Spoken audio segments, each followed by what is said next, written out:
इसी वृंदावन में जगन्नाथ दास जी हुए। नामदेव जी जगन्नाथ दास जी जब बिहारी जी जा रहे थे तो उन्होंने देखा, संभवतः वो यहाँ के निष्ठनाथ जी की चर्चा है, उन्होंने देखा कि एक जगह गुलाब के फूल बिक रहे हैं, बढ़िया सुंदर देसी गुलाब डलिया में रखे, माली बैठा है। पहले ऐसे ही लोग डलिया में लेके बैठ जाते थे। डलिया में गुलाब सजा है, महक रहा है। मन में विचार आया कि गुलाब ले जाके ठाकुर जी को चढ़ाऊं। वो गुलाब खरीदने वाले थे, तब तक जो है एक व्यक्ति जो एक किसी बाजारू स्त्री किसी वेश्या के साथ जा रहा था, और वेश्या ने उन फूलों को देखकर कहा ये गजरा बनाने के लिए बहुत अच्छे हैं, ये फूल ले लो, इनका गजरा बना के मैं अपने बालों में लगाऊंगी। वो व्यक्ति गया, ये मुझे दे दो। अब माली तो जो ज्यादा पैसा देगा उसको देगा। तो जो वेश्या का प्रेमी था उसने कहा कि मैं इसको, ये बाबा जो पैसा दे रहे हैं इससे 2 गुना पैसा दूंगा, मुझे दे दो। जमुना दास जी की आंख भर आई, कहा तो ये पुष्प ठाकुर जी को चढ़ने वाले थे और कहां उस वेश्या को गजरा बन के लगेंगे। बोले भले ही फिर मुझे ज्यादा पैसा देना पड़ा, पुष्प तो मैं ही ले जाऊंगा। उन्होंने कहा ये जो पुष्प पैसा दे रहा उससे मैं 2 गुना दूंगा। अब वो व्यक्ति को लगा कि कहीं ये पुष्प मैं नहीं लिया तो ये नाराज होकर चली जाएगी, तो उसने फिर डबल रेट कर दिया। ऐसे बढ़ते बढ़ते बढ़ते कई हजारों में बात पहुंच गई, पुराने जमाने की बात हजारों तक पहुंच गई। अब वो कामी व्यक्ति, लंपट व्यक्ति जो था, उसने सोचा कि इतना पैसा देकर फूल खरीदूंगा, इतने में तो ये 2-4 औरतें ही आ जाएंगी। वैसे ही तो थी, लेकिन बाबा तो ये विचार में थे कि भैया सारी संपत्ति लग जाए, मेरा जीवन लग जाए, पर ठाकुर जी के लिए सेवा में चलना चाहिए। ठाकुर जी तो ठाकुर जी है। अब उन्होंने मूल्य लगा तो दिया, पर उनके पास था नहीं, तो उन्होंने अपना घर गिरवी रख करके, अपना जो कुछ सामान था सब पत्नी का गिरवी रख करके, और कहा कि हम इसके पुष्प पैसे चुकाएंगे, ये पुष्प हमें दे दो। सब गिरवी रख दिया, फिर भी पैसा पूरा नहीं हुआ तो अपने आप को गिरवी रख दिया। बोले मैं गिरवी रहूंगा जब तक ये पैसा नहीं चुका दूंगा। किसी सेठ से पैसा लिया, उनको दिया, और वो पुष्प की डलिया लेकर के आंखों से आंसू झर रहे हैं, प्रसन्न होकर जा रहे हैं। भले ही मेरा सब कुछ गिरवी रखा गया, कोई बात नहीं, आज नहीं तो कल छूट जाएगा, पर ये पुष्प मेरे ठाकुर जी को चढ़ जाएंगे। मेरे ठाकुर जी कितने प्रसन्न होंगे। आनंद विभोर होके गए। फिर अपने हाथों से माला गूंथी, हाथों से माला बना के जैसे ही ठाकुर जी को पहनाने गए तो ठाकुर जी को माला पहनाते ही ठाकुर जी का मस्तक झुक गया। पुजारियों ने कहा भगवान का मस्तक कैसे झुक गया, ठाकुर जी का मस्तक कैसे झुक गया? तो ठाकुर जी ने रात्रि में स्वप्न दिया कि ये मेरे जमुना दास के पुष्पों का भार है जो मैं सहन नहीं कर पा रहा हूं। अब मठ से उतना धन लो और उतना धन लेकर के उस सेठ का चुकाओ, ताकि ये उस भार से मुक्त हो जाए, ये उस जो गिरवी रखा है वो सब छूट जाए।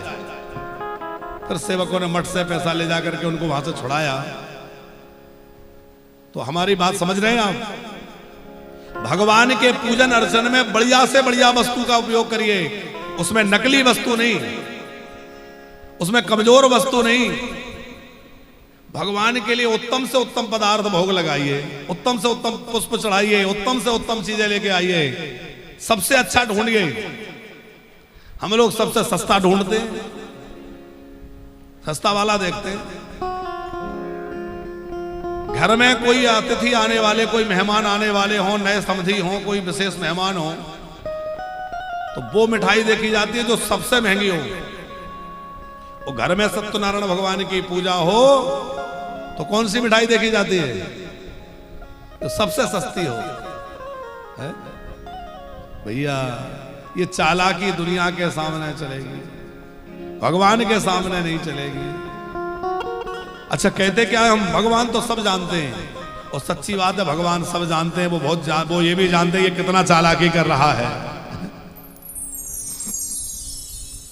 तो अर्चन भक्ति में लोभ बाधक बनता है, और बंधन भक्ति जो है इसमें अहंकार बाधक बनता है। बंधन तो तब होगा जब अहंकार रहित होंगे। किसी को झुकना सहज नहीं है, झुकता वही है जिसमें जान होती है, और अकड़ तो मुर्दे की। भैया झुकना हर किसी के बस की बात नहीं है। झुकना जीवन में आ गया तो बहुत कुछ आ गया। नमन ये नमन जो करता है भगवान उसको ना मन कर देते हैं, उसका मन भगवान अपने पास ले लेते हैं। इसलिए नमन आ जाए, झुकना आ जाए।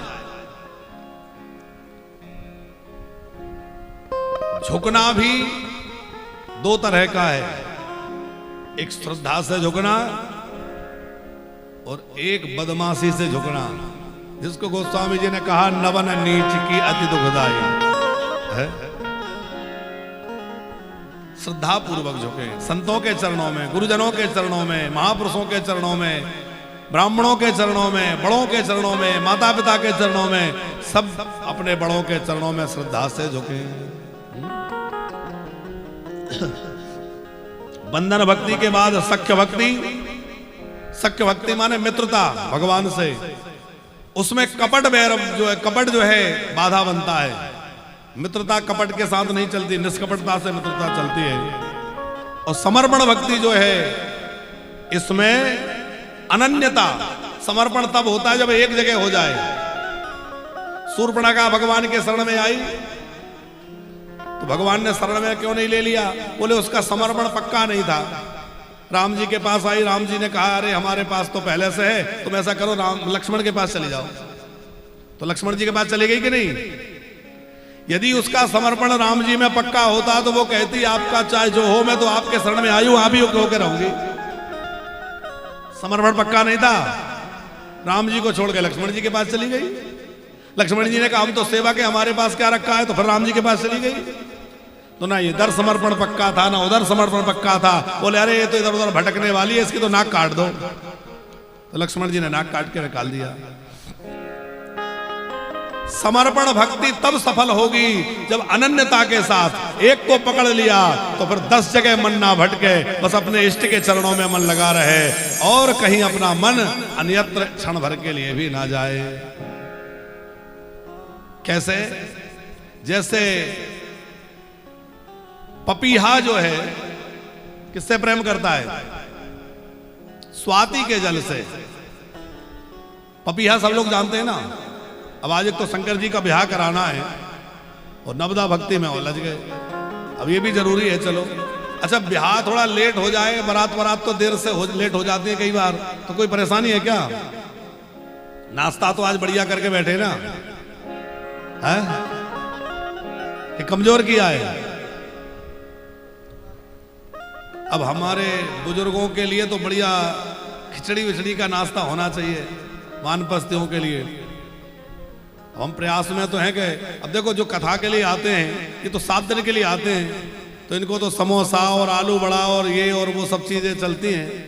और वानप्रस्थी हमारे ज्यादा तेल तला खाएंगे, बेचारे बीमार पड़ जाएंगे। तो इन लोगों के लिए तो हम प्रयास तो कर रहे हैं, पर अभी वो व्यवस्थित नहीं हो पाया। बीच में ये हो गया। ऊपर उनको बढ़िया अंकुरित अनाज, थोड़ा कुछ जूस और कुछ उस तरह का इनको नाश्ता दिया जाए ताकि हमारे बुजुर्ग वानप्रस्थी जो है खूब स्वस्थ रहें। सहमत है कि नहीं आप लोग जो हमारे वानप्रस्थी हैं? ये आलू बड़ा खाओगे, पकौड़ा खाओगे तो बीमार पड़ोगे, ये तो कभी कभार ठीक है। बाकी तो बढ़िया रात में कुछ अनाज भिगा दिया जाए, तो अंकुरित अनाज, कुछ खीरा वीरा काट के उसमें थोड़ा कोई जूस साथ में सवेरे, कुछ इस तरह के नाश्ते, कुछ खिचड़ी विचड़ी इस तरह के नाश्ते मिले तो ज्यादा अच्छा रहेगा कि नहीं? फिर उसी तरह से भोजन प्लान हो पूरा, क्योंकि अभी तो रोज भंडारे चलेंगे, चलते ही रहते हैं। आज इनका भंडारा, कल उनका भंडारा, तो पूड़ी खा खा के तुम बीमार पड़ जाओगे। हमें चिंता रहे हमारे बुजुर्ग। अब गर्मी वैसे आ गई, तो वानप्रस्थियों के लिए हमारा प्रयास तो है, पर कहीं ना कहीं कोई वो आ जाता, कोशिश में लगे। तो समर्पण भक्ति किससे सिद्ध होगी? अनन्यता। अन्य किसी का आश्रय ना ले, बस एक भगवान के होकर के रहें। अब पपीहा की बात कर रहे थे हम। पपीहा का प्रेम किससे रहता है? स्वाति के जल से। ऐसा कहा जाता है कि पपीहा केवल मेघ जल को ही पीता है, वो नीचे का पानी नहीं पीता। सरोवर भरा रहे, नदी बहती रहे, वो पानी नहीं पिएगा। वो कौन सा पानी पीता है? ऊपर से गिरने वाला जल, स्वाति का जल, क्योंकि उसका उसी से प्रेम है। अब जैसे ही बादल होते हैं तो बदल होने से वो बड़ा प्रसन्न होता है। अब पानी बरसेगा मैं पानी पीऊंगा, क्योंकि जेठ के महीने की प्यास उसको लगी है, जेठ का प्यासा है। अब जेठ का प्यासा पपीहा जब ऊपर देखता है कि बादल घुमड़ घुमड़ के आ रहे हैं, तो वो बादल की ओर देख के बड़ा प्रसन्न होता है और चोंच उठा लेता है। पर कई बार पानी ना बरस के ओले बरस जाते हैं। ओले बरसते हैं तो उसकी चोंच में ओले की चोट लग जाती है, पर उसका प्रेम कम नहीं होता है, उसका प्रेम और बढ़ता है। भले ही आज मेरे ऊपर ये पाहन बरस गए हैं, भले ही पत्थर बरस रहा है, पर भैया मेरा प्रेम तो जल में है, उसी में रहेगा। तो कितना प्रेम रहता है? बोले एक बधिक ने, एक शिकारी ने एक पपीहे को बाण मारा, बाण लगा तो उड़ता उड़ता पपीहा गंगा जी के जल में जाके गिरा। तो बधिक बंधायो पुण्य जन, उलट उठाई चोंच। जैसे ही वो पपीहा गंगा जी में गिरा, उसने अपनी चोंच ऊपर कर ली। तो किसी ने पूछा कि चोंच ऊपर क्यों कर ली? अरे दुनिया चाहती है कि मरते समय गंगा जल मिल जाए, एक बूंद गंगा जी का जल मुख में चला जाए, और तुम गंगा जी में गिर रहे हो और चोंच ऊपर कर ली। बोले इसलिए कि जीवन भर तो मैंने ऊपर का जल पिया है, अब मरते समय भी मेरे मुंह में गंगा जल ना चला जाए, मुझे तो मरते समय भी मिले तो या तो ऊपर का जल मिले, अन्यथा मैं ऐसे ही मर जाऊं। ये उसका प्रेम है। और मरते मरते वो पपीहा अपने बच्चों से कहता है, तात न तर्पण कीजिए बिना बारी धर वारी। चातक सिख देत है सुतही बारही बारी। चातक ही सिख देत है सुत ही बारही बार। और तात न तर्पण कीजिए बिना बारी धरवारी। मरते मरते वो पपीहा अपने बच्चों से कहता है, देखो बेटा, यदि मरने के बाद मेरा तर्पण कभी करो तो और किसी जल से मेरा तर्पण मत कर देना। तर्पण भी करो तो मेघ के जल से मेरा तर्पण करना, किसी और जल से मत करना, क्योंकि जीते जी मैंने वही पिया है, तो मरने के बाद भी उसी से तर्पण करना। ये उसकी समर्पण है। ऐसा समर्पण भगवान के चरणों में रहे कि भैया भगवान से हम प्रार्थना कर रहे हैं, पूजा कर रहे हैं, हो सकता है परिणाम कभी विपरीत लगे। हम भगवान से प्रार्थना कर रहे हैं, पूजा कर रहे हैं, हम जो चाहते थे वो ना भी मिले। कई बार लोग कहते हैं अरे हमें अब पूजा ही नहीं करना, भगवान सुनते ही नहीं। ये आपका प्रेम थोड़ी है, ये तो आपकी कामना थी, ये तो आपका लोभ था भगवान से। ये प्रेम नहीं है, ये भक्ति नहीं है। भक्ति क्या है? भगवान के यहां से चाहे अनुकूलता मिले, चाहे प्रतिकूलता मिले, सुख मिले, दुख मिले, जो मिले, पर हम अपने ठाकुर जी को नहीं छोड़ेंगे, अपना नाम नहीं छोड़ेंगे, भजन नहीं छोड़ेंगे। तो सती माता को नवदा भक्ति का उपदेश भोले बाबा ने किया है और कहा है, त्रिलोक के भक्ति सदृशः पंथा नास्ति सुखावः चतुर्युगेषु देवेषु कलौ तो सुविशेषता। अरे देवी, इस कलयुग में चारों युगों में भक्ति की प्रधानता है, चारों युगों में भक्ति की महिमा है, पर कलयुग में विशेष इसलिए है कि इसमें और साधन बड़ा मुश्किल है, भक्ति बड़ी सरल है, इसलिए भक्ति का आश्रय ले। अब आप कहेंगे भक्ति सरल है, भक्ति भी सरल नहीं है, पर भैया नाम का आश्रय लेने से भक्ति सरल बन जाती है। वैसे तो भक्ति भी बड़ी कठिन है, क्योंकि सबसे कठिन है प्रेम निभाना। जो प्रेम गली आए नहीं प्रीतम का ठिकाना, क्या जाने जो प्रेम गली आए नहीं प्रीतम का ठिकाना, क्या जाने जिसने का भी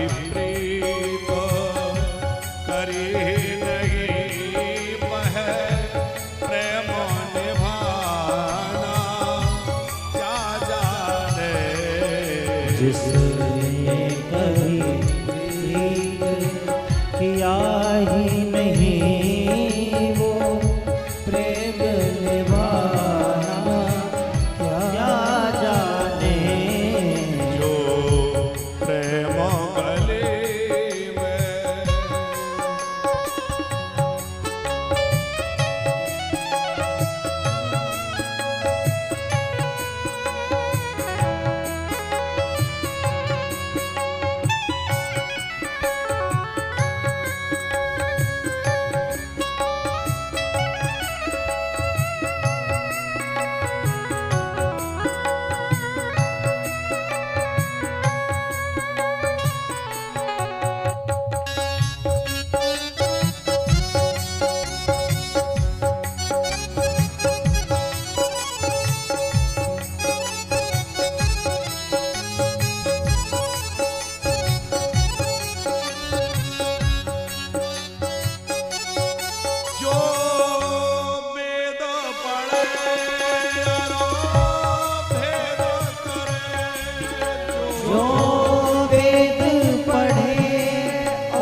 सती जी के साथ बहुत दिनों तक भोले बाबा रहे, पर सोचा कि कथा सुनने चले तो गोस्वामी जी भी इस मानस में इस प्रसंग का बड़ा सुंदर वर्णन करते हैं।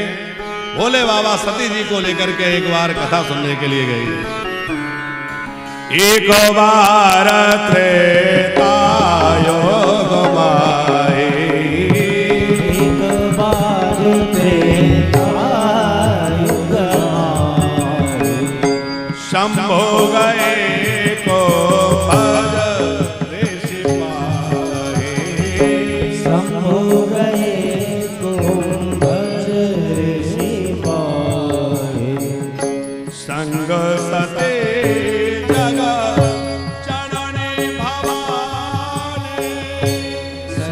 सती जगत जननी भवानी, पूजे ऋषि अखिलेश्वर जाने, पूजे ऋषि अखिलेश्वर जाने, एक बार त्रेता योग माए, एक बार त्रेता युग माए,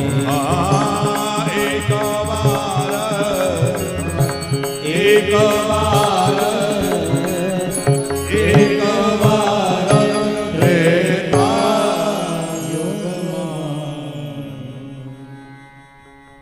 एक समय की बात है, त्रेता युग चल रहा था। भोले बाबा के मन में कथा सुनने की इच्छा हुई, तो भोले बाबा कथा सुनने के लिए अपनी अर्धांगिनी सती जी को लेकर चले। कथा सुनने किसके पास गए? कुंभज ऋषि। कुंभज नाम है अगस्त ऋषि का। अगस्त ऋषि के पास कथा सुनने गए। अब देखो, कथा सुनना हो तो जिस ऊंचाई पर बैठे हैं वहां से नीचे उतरना चाहिए। भोले बाबा ने जब कथा सुनने की इच्छा हुई तो क्या किया? कैलाश से नीचे उतरे। भोले बाबा बहुत ऊंचाई पर रहते हैं कि नहीं? उस ऊंचाई से नीचे उतरे, इसका मतलब है कथा में बैठना हो तो नीचे उतरिए। कहां से? कोई ज्ञान की ऊंचाई पर बैठा है, कोई धन की ऊंचाई पर बैठा है, कोई पद की ऊंचाई पर बैठा है। इन सब ऊंचाई से नीचे उतरे, क्योंकि नीचे उतरोगे तभी कथा बैठेगी। पानी हमेशा नीची जगह में जाकर रुकता है, ऐसी कथा का रस भी जहां नीचा धरातल होगा वहीं जाके रुकेगा। और कथा सुनने जाओ तो अकेले मत जाओ, हो सके तो साथ में लेके जाओ। भोले बाबा संग सती जग जननी भवानी, भवानी को साथ लेके जा रहे हैं। लेकिन भोले बाबा अपनी विशेषताओं को साथ में लेके नहीं जा रहे हैं कि भगवान निर्गुण हैं, निर्विकार हैं, महादेव हैं। अपनी विशेषताओं को छोड़ के जा रहे हैं, छोटा बन के जा रहे हैं। शंभु, शंभु माने छोटे। और सती जी जा रही हैं तो वो अपनी विशेषताओं को साथ ले जा रही हैं। संग सती जग जननी भवानी, जगत की जननी भगवती भवानी जा रही हैं तो अपनी विशेषताएं साथ लेके जा रही हैं। अपनी उपाधियों को साथ रखोगे तो भगवान की कथा समझ में नहीं आएगी। इसलिए कथा समझना है तो अपनी उपाधियों को छोड़ना पड़ेगा और उपाधि रहित होकर के भगवान की कथा में बैठना होगा। कथा किससे सुनने जा रहे हैं? कुंभज। कुंभज का मतलब है जिसका घड़े से जन्म हुआ हो। कुंभ माने घड़ा। अच्छा, भोले बाबा कथा का समुद्र हैं, वो कथा सुनने जा रहे हैं घड़े के पास या घड़े के बेटे के पास। तो माने समुद्र सागर किसके पास जा रहा है? घड़े के पास। और जैसे अगस्त जी ने भोले बाबा को देखा, सती जी साथ में है, खूब स्वागत सत्कार किया। महादेव आए हैं, आइए आइए महादेव, आइए महादेव। पूजा करी, आरती करी, सुंदर आसन प्रदान किया, दंडवत प्रणाम किया। ये सब देख करके सती जी के मन में लगा, अच्छा ये बाबा जी कथा सुनाएंगे? ये तो पहले ही लोटपोट हो रहे हैं पैरों में, पहले ही डर रहे हैं कि अरे भोले बाबा आए हैं, इतने डरे हुए हैं, ये कथा सुना पाएंगे?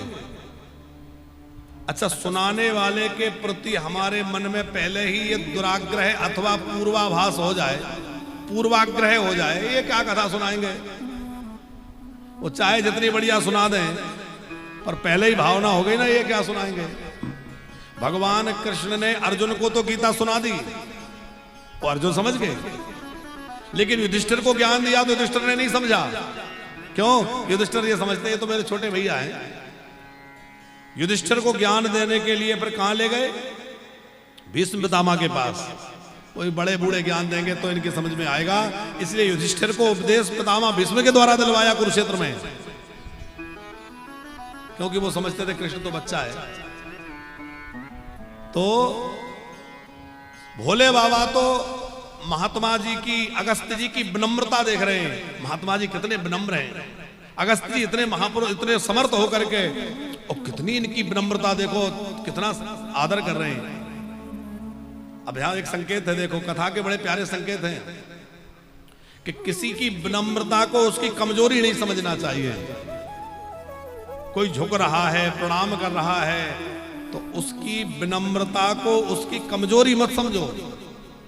प्रायः क्या होता है, कोई बहुत ज्यादा विनम्र है तो सामने वाला उसको कमजोर समझ लेता है, पर ये उसकी कमजोरी नहीं है, ये उसकी विशेषता है।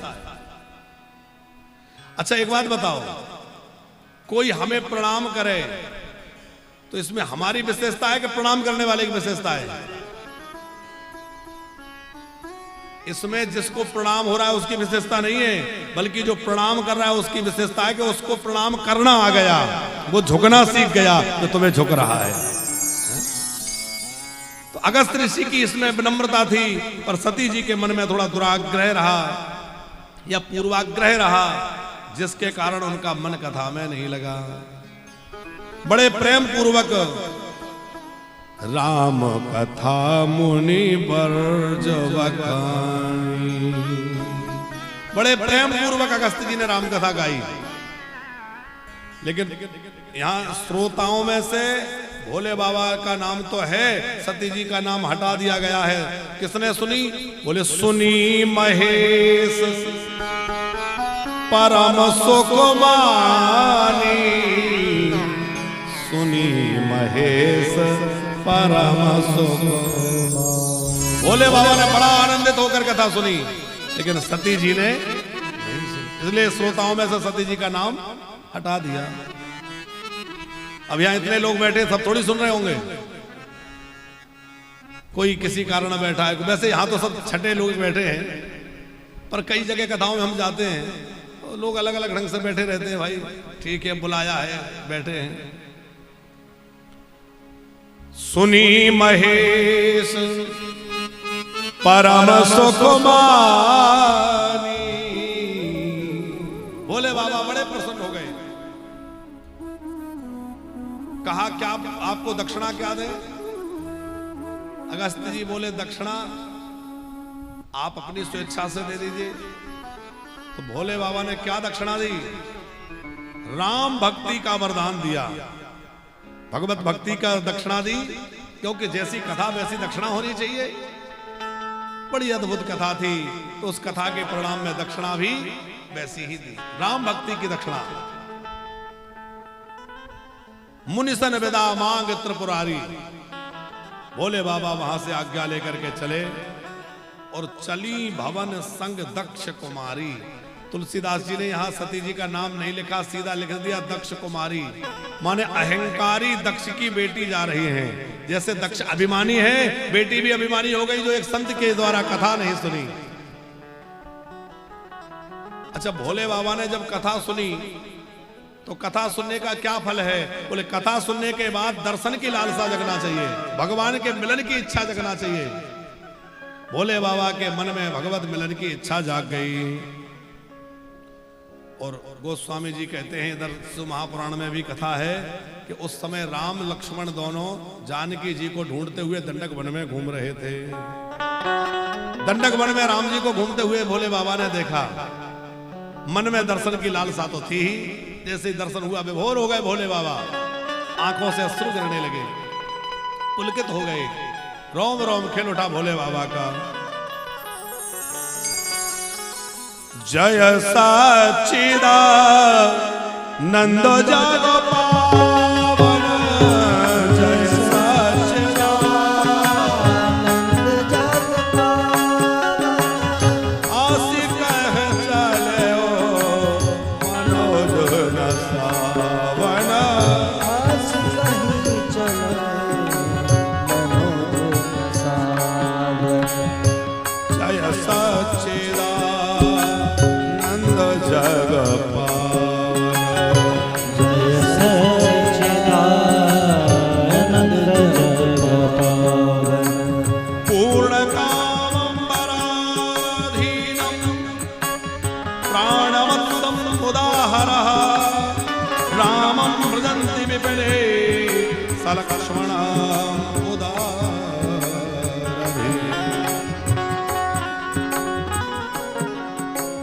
जय सच्चिदानंद जग पावन, जय सच्चिदानंद जग पावन। अस कहीं चले मनोज न सावन। अस कहीं चले मनोज सावन। भोले बाबा ने वहीं से प्रणाम कर लिया। अच्छा, भोले बाबा के मन में इतनी ज्यादा मिलने की लालसा थी तो मिलने चले जाते हैं। और वहां लिखा है कुसमय जान न कीन चिन्हारी, समय अच्छा नहीं है इसलिए भोले बाबा नहीं गए।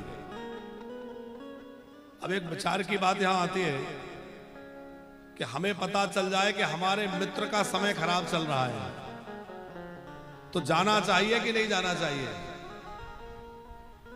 क्या धर्म है? जाना चाहिए। भाई अच्छे समय में जाओ मत जाओ, पर परेशानी के समय में तो जरूर जाओ। तो भोले बाबा ने देखा कि राम जी का समय ठीक नहीं चल रहा है, सती जानकी जी का हरण हो गया है, बिलख बिलख के रो रहे हैं, जानकी को ढूंढ रहे हैं। लेकिन वहां लिखा है को समय जान न कीन चिन्हारी, बुरा समय जान के भोले बाबा नहीं गए।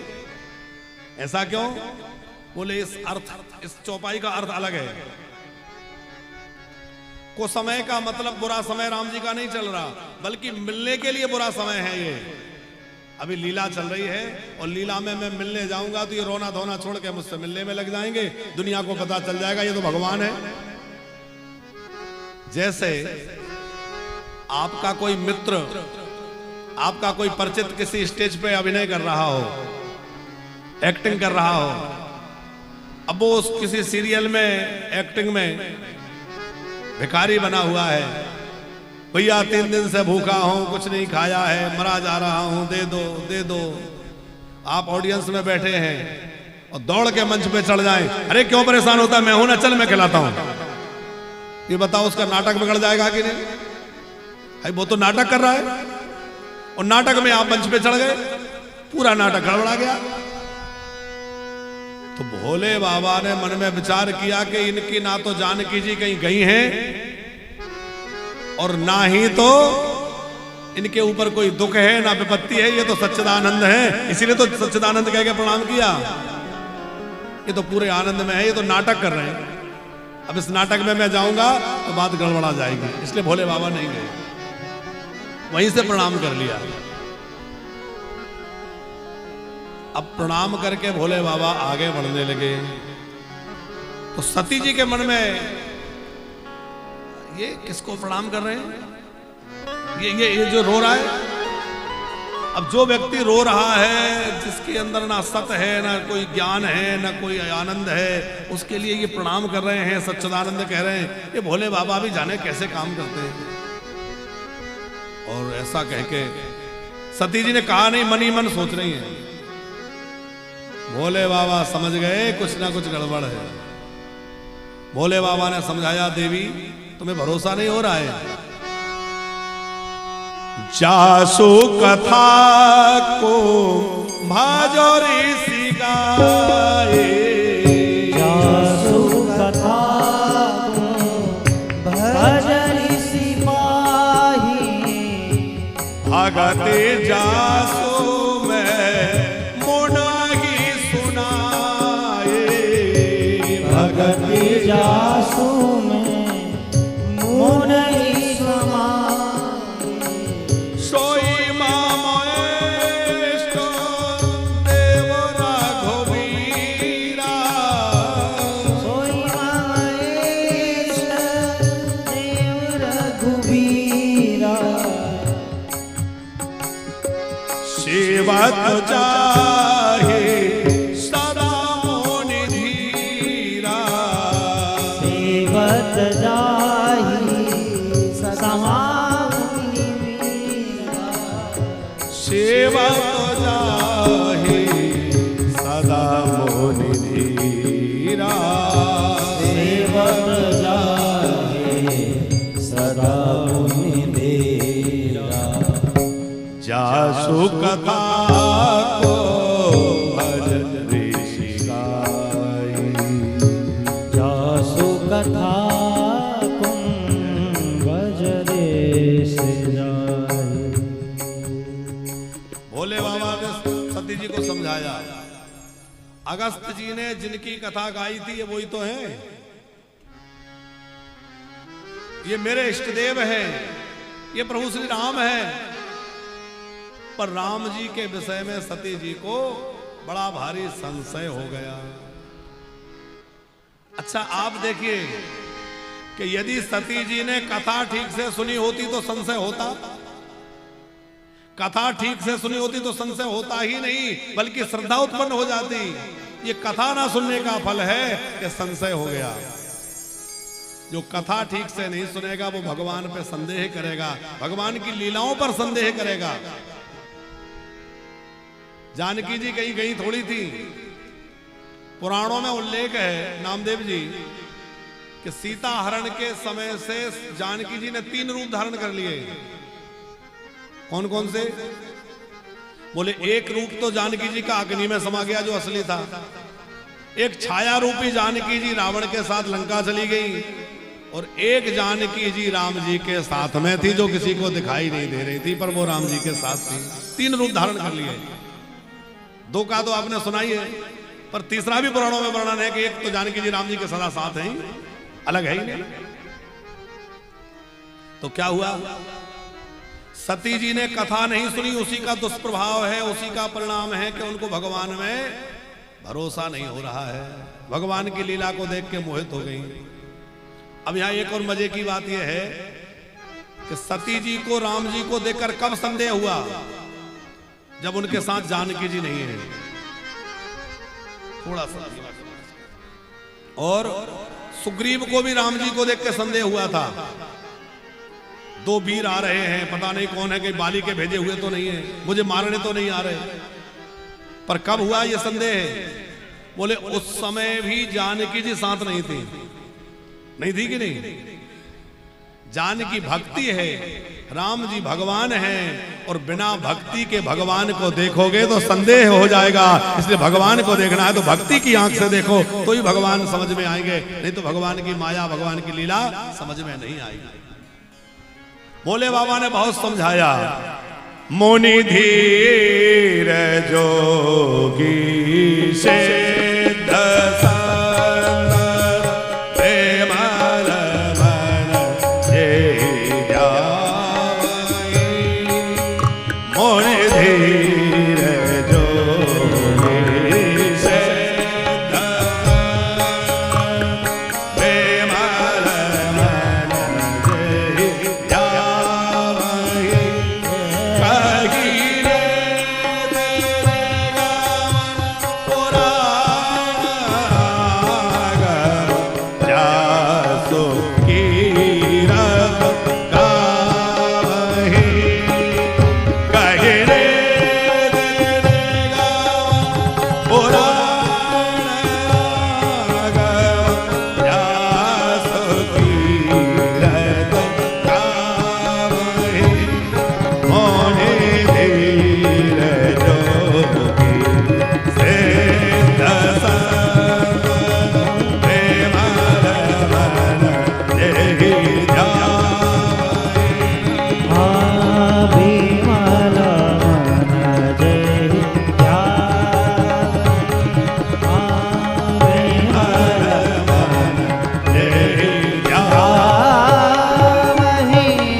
कही रे मुनि जिनका ध्यान करते हैं, सिद्ध जिनका ध्यान करते हैं, कहिनेत निगम पुराण आगम, वेद पुराण निगम जिनका ध्यान करते हैं, गाथा गाते हैं, ये वही प्रभु श्री राम है।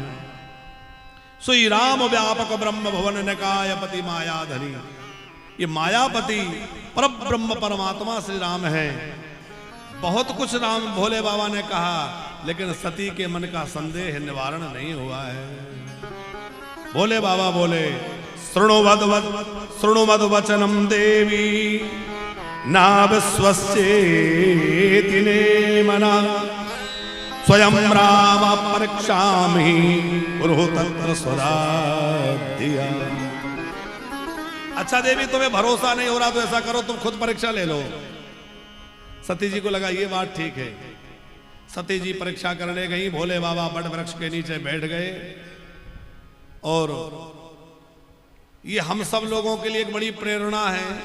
किशनलाल जी, त्रेता जैसा युग, भोले बाबा जैसे समझाने वाले और सती जैसी परम पुनीत नारी, पर भोले बाबा के समझा के थक गए, नहीं मानी। तो भोले बाबा से उनकी पत्नी नहीं मानी तो हमारी ना माने तो हमें भी ज्यादा चिंता नहीं करना चाहिए। भैया भोले बाबा की नहीं मानी है? समझा के थक गए। तो भोले बाबा ने कहा परीक्षा ले आओ। तो सोचा कि क्या परीक्षा लूं, फिर सोचा जिनको ढूंढ रहे हैं वो ही बन जाती हूं। तो अब कथा सब जानते हैं कि जानकी जी का भेष बनाया और राम जी जिस रास्ते से आ रहे थे उसी रास्ते में आगे आगे आगे आगे चलने लगे। अब आप जरा विचार करिए कि साधारण दृष्टि से भी देखा जाए तो समझ में आ जाएगा कि ये असली जानकी जी नहीं है। क्यों? असली जानकी कहां चलती हैं? असली जानकी जी हमेशा राम जी के पीछे पीछे चलती हैं, और ये राम जी के आगे आगे चली। इससे पता चलता है कि भैया ये असली नहीं है, ये नकली है। आगे आगे चली है कि नहीं? असली जानकी जी कभी राम जी से आगे नहीं चलती, हमेशा पीछे पीछे चलती हैं। और नकली है तो आगे होई चलते ही जई आवत नरभूप, आगे आगे चली। अच्छा, जानकी है भक्ति। जो असली भक्ति होगी वो भगवान के पीछे रहेगी, और जो नकली भक्ति होगी वो भगवान से आगे निकल जाएगी, भगवान को भी पीछे छोड़ देगी। हमारी भक्ति असली है कि नकली कैसे पता चले? बोले यदि हम भगवान को आगे रख के भगवान को मानते हो, भगवान के लिए भक्ति है, तो हमारी भक्ति असली है। और भगवान को भी पीछे छोड़ के आगे बढ़ गए तो फिर नकली है, गड़बड़ है। राम जी ने जैसे ही सती जी को देखा तो हाथ जोड़ करके भोले राम जी ने प्रणाम किया। प्रेमस्तम सति ही बुद्धि क्व संभोस्ते नमो गता एकाका विपिने कस्मात् आगता पतिनाम बिना जोरे पानी प्रभु की प्रणाम। जोरे पानी प्रभु की प्रणाम।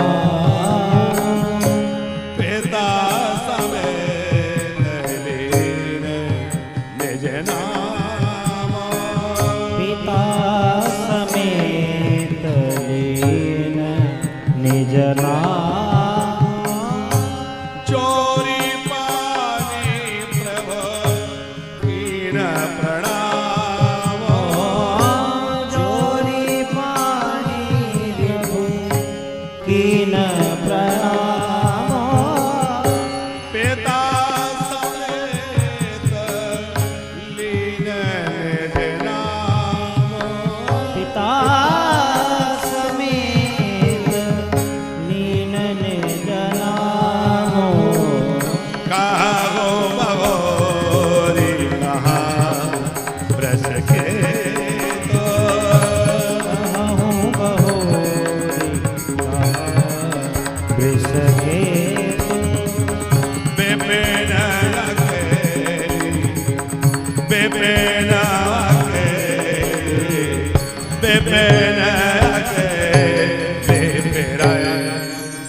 राम जी कह रहे हैं इस जंगल में अकेली कहां भटक रही हैं? भोले बाबा कहां हैं?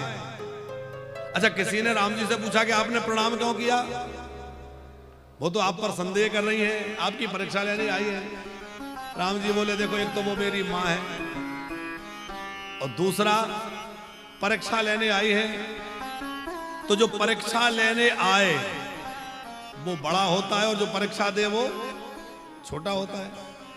तो इस नाते से भी मुझे इनको प्रणाम करना चाहिए, तो मैंने इनको प्रणाम किया। पर जैसे ही पूछा कि भगवान शंकर कहां हैं, इतना पूछते ही सती जी समझ गई कि मेरा भेद खुल गया।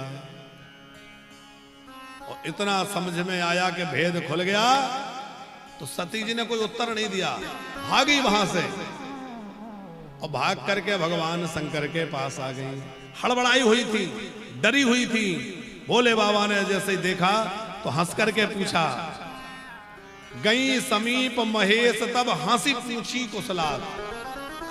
भोले बाबा ने हंस के पूछा, देवी जी ठीक हो? अच्छा, हंस के क्यों पूछा? इसमें भी एक संकेत है। हंस के इसलिए पूछा कि ये डरी हुई हैं, यदि मैं थोड़ा गंभीर होकर पूछूंगा तो इनको और डर लग जाएगा। हंस के पूछने से थोड़ा सोचेंगे कि भोले बाबा तो हंस रहे हैं, इसका मतलब ये नाराज नहीं है, इसलिए भोले बाबा ने हंस के पूछा। और कुशलता क्यों पूछ रहे हैं? अरे अभी अभी तो गई थी, कोई बहुत देर से थोड़ी, बहुत दिनों बाद मिले हो तो पूछे और आप कैसे हैं? अभी तो गई थी। बोले भैया, जो भगवान पर संदेह करे उसकी कुशलता में संदेह हो जाता है, जो भगवान पर भरोसा ना करे। क्योंकि जो राम के अस्तित्व पर उंगली उठाते थे, हमारे देश में जो राम के अस्तित्व पर उंगली उठाते थे, आज वो अपना अस्तित्व बचाने के लिए पूरे भारत जोड़ने में लगे हुए हैं, पूरे भारत में भागने में लगे हुए हैं। आज उनका अस्तित्व खतरे में आ गया कि नहीं? भगवान पर जो संदेह करेगा उसकी कुशलता में संदेह है। इसलिए भोले बाबा ने पूछा, ठीक तो हो? सती जी बोली, मुझे क्या हुआ, मैं तो एकदम अच्छी भली हूं। तो कैसे परीक्षा ली? आप विश्वास मानिए, सती जी को झूठ नहीं बोलना चाहिए, पर एकदम झूठ बोल गई। क्या कह रही है? कछु ना परीक्षा ली ने गोसाई, कोई परीक्षा नहीं ली। अब जरा देखो सती जी से कितनी गलतियां हुई हैं। पहली गलती, एक संत की विनम्रता का गलत अर्थ लगाया। दूसरी गलती, कथा नहीं सुनी। तीसरी गलती, भगवान शंकर की बात नहीं मानी। और चौथी गलती यहां कर रही है कि भगवान शंकर से झूठ बोल गई। कोचू ना परीक्षा ली, कोई परीक्षा ही नहीं ली। भोले बाबा ने कहा परीक्षा नहीं ली तो गई क्यों थी? बोले प्रणाम करने गई थी। अच्छा, कैसे प्रणाम किया? बोले कीन प्रणाम तुम्हारे उनाई, जैसे आपने प्रणाम किया था वैसे ही मैंने किया। भोले बाबा ने मन में विचार किया कि मेरे जैसा प्रणाम करना था तो वहीं से कर लेती जहां से मैंने किया था। ये मेरे जैसा प्रणाम तो नहीं है, कुछ अलग है। अच्छा, एक और बात है किशन लाल जी, कि यदि ये प्रेम पूर्वक भगवान को प्रणाम करके आई होती तो इनके अंदर से प्रेम उत्पन्न हो रहा होता, इनके शरीर से अष्ट सात्विक भाव प्रकट हो रहे होते, प्रसन्नता झलक रही होती। पर इनके अंदर भय व्याप्त है, ये घबराई हुई है। इसका मतलब इन्होंने प्रणाम नहीं किया, जरूर परीक्षा लेकर आई है। तब शंकर दे के उधर ही ध्याना, भोले बाबा ने ध्यान लगा कर देखा तो सब जान गए। ये तुमने क्या किया? मनी मन सोच रहे हैं, मेरी माँ का रूप बना लिया। जानकी तो मेरी माँ है, और माँ का रूप बना लिया तो अब तुम माँ के रूप में हो गई। अब तुम्हारे साथ मेरा पत्नी जैसा व्यवहार नहीं हो सकता है। अब यह सतई भेंट मोहे नाई, अब यही तो नहीं भेंट मोहे नाई। और शिव संकल्प की नमन, भोले बाबा ने मन ही मन ये निश्चय कर लिया।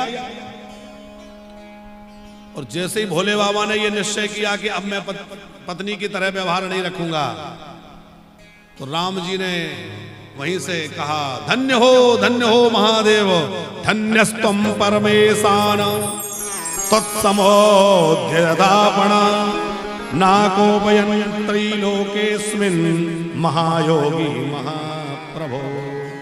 हे महादेव, तुम्हारे जैसा महान योगी, ऐसा त्यागी कौन होगा जिन्होंने इतना बड़ा प्रण कर लिया। अच्छा, ये आकाशवाणी किसने करी? कहा जाता है देवताओं ने करी, लेकिन किशन लाल जी, ये देवताओं ने नहीं करी, ये राम जी ने करी। और राम जी को क्या आवश्यकता थी? भोले बाबा के और राम जी के 3 संबंध हैं। भोले बाबा, एक संबंध है कि भोले बाबा अपना स्वामी राम जी को मानते हैं। दूसरा संबंध है राम जी सेवक हैं भोले बाबा के। और तीसरा संबंध है मित्र हैं। अब मित्र के भाव से राम जी को विनोद सूझा तो राम जी ने क्या किया कि आकाशवाणी कर दी, धन्य हो धन्य हो धन्य हो। भोले बाबा बोले, हम अपने घर के झगड़े को जैसे तैसे टाल रहे थे, अब आपको ये घोषणा करने की क्या आवश्यकता थी? क्योंकि जैसे ही घोषणा भई तो सती माता अड़ गई कि बताओ क्या आपने क्या प्रतिज्ञा करी। अब भोले बाबा समझाएं, देवी कोई प्रतिज्ञा नहीं करी। अरे नहीं, ऐसा नहीं होता, आकाशवाणी कह रही है आपने जरूर कोई प्रतिज्ञा करी, बताओ क्या करी। अब भोले बाबा के सामने समस्या यह है कि यदि झूठ बोल दें तो फिर सच्चिदानंद कैसे रहेंगे? भोले बाबा झूठ कैसे बोल दें? और सच्चाई बता दें तो सती जी को बहुत तकलीफ होगी। तो सच्चाई बता नहीं सकते और झूठ बोल नहीं सकते, क्या करें? भोले बाबा ने युक्ति निकाली। शंकर जी बोले, देवी मुझे एक कथा याद आ गई। बोले, हाँ बताओ कौन सी कथा याद आ गई? तो भोले बाबा कथा सुनाने लगे। अब कथा में मन लग गया तो सती जी वो बात छूट गई कि क्या प्रतिज्ञा करी थी। वो एक कथा नहीं, 2 कथा नहीं, भोले बाबा एक के बाद एक, एक के बाद एक, क्योंकि मन भटकाना था ना। बरना तो बेवेद पंथ इतिहास, बरना तो बेवेद इतिहासा विश्वनाथ पहुँचे कैलासा। विश्वनाथ पहुँचे कैलासा। विश्वनाथ पहुँचे कैलासा। विश्वनाथ पहुँचे कैलासा। वर्णा तो वेद पंथ इतिहासा।